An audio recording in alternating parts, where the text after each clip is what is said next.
and welcome to Visions. I'm Helen Rochecouste and our special guest today is Philip Benwell, the National Chairman of the Australian Monarchist League. Hello Philip and welcome to the program. Hello.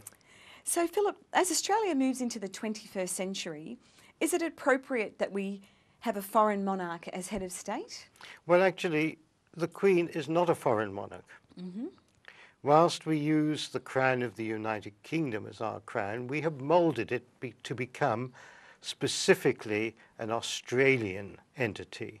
The Queen is Queen of Australia by Act of the Australian Parliament, both in 1954 and in 1974.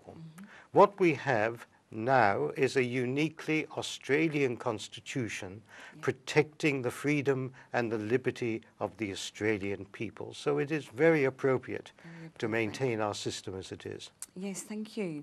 So why should Australia share a head of state with Britain as our economic future is in Asia? Well, in the first instance, we really have our system of governance on the cheap. We don't pay the Queen a salary. We don't pay for the expenses of the Queen. If people write to the Queen and the Queen responds, or Buckingham Palace responds, we don't pay for that letter that is sent. We have a Governor-General who really is very cost-effective, whereas if we had a president, goodness knows how much that would cost. Yes, absolutely. So, and when we look at the economic situation, if our current major trading partner is China, does that mean that you want to have a Chinese president or a Chinese head of state to accommodate China? Or if it becomes India, that we should have an Indian head of state or an Indian president? Or in 20 years' time, if Russia is the major trading partner, that we should have a Russian head of state? I mean, it's ridiculous. What we have within our Australian system is something that maintains the stability of our governance. It maintains our democracy. It has made Australia, one of the newest nations in the world, into the 7th oldest democracy. And I think that speaks for itself. Yes, proven. And we have economic stability because we have political stability. We have political stability because we are a constitutional monarchy. Yes, yes. Thank you very much, Philip. So the British Crown is the cornerstone of our constitutional liberty. In 1901, if Australians drew up a constitution with an absentee monarchy, aren't we intelligent and mature enough to draw up a new republican constitution? Well, in the first instance, as I've explained, we don't look on it as the British Crown. It's the Australian Crown. The Queen is answerable to her Australian ministers. We have nothing whatsoever to do with the British government, even though the Queen is the Queen of the United Kingdom. Insofar as Australia is concerned, she is Queen of Australia, answerable to her Australian ministers and to the Australian people. Yes, that's right. So getting back to the second part of the question, you know, being intelligent and mature enough to draw up a new republican constitution? Well, if we were, or Republicans were intelligent and mature enough to draw up a republican constitution, don't you think they would have done it by now?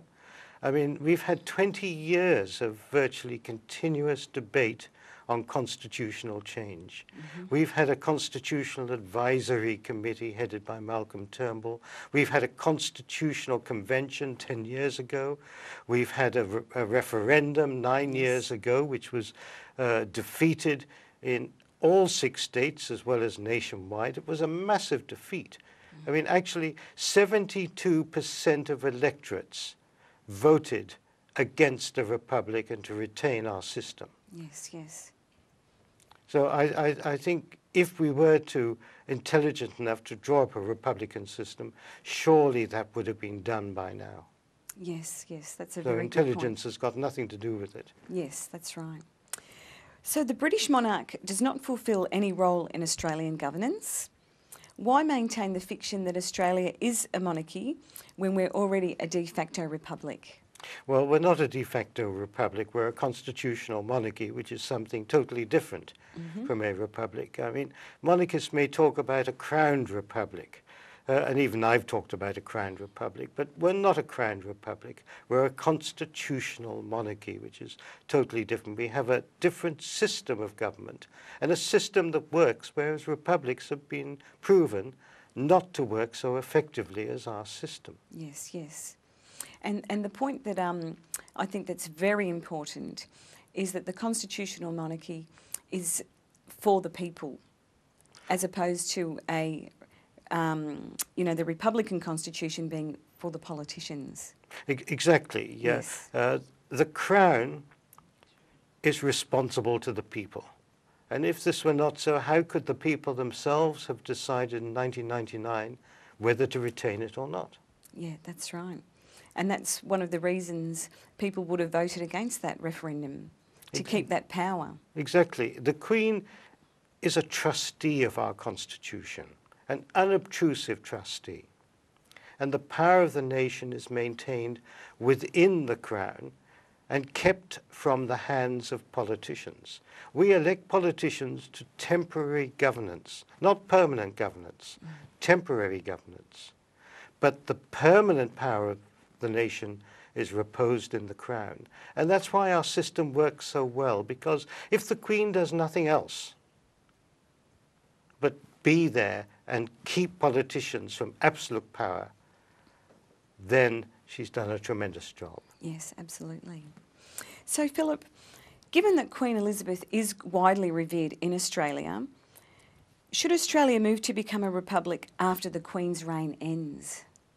Well, I don't think our system of governance should be dependent on the life of a person, even one so revered as the Queen. I mean, Her Majesty has done a tremendous job, and Republicans, of course, quite understand that the Queen has selflessly dedicated her whole life to service of her people. That's right. And so what we'll do now, Philip, we shall go to break and we'll continue this when we return. Yes. Thank you. So Thank you. we go to break, stay tuned. We'll be back in a few minutes.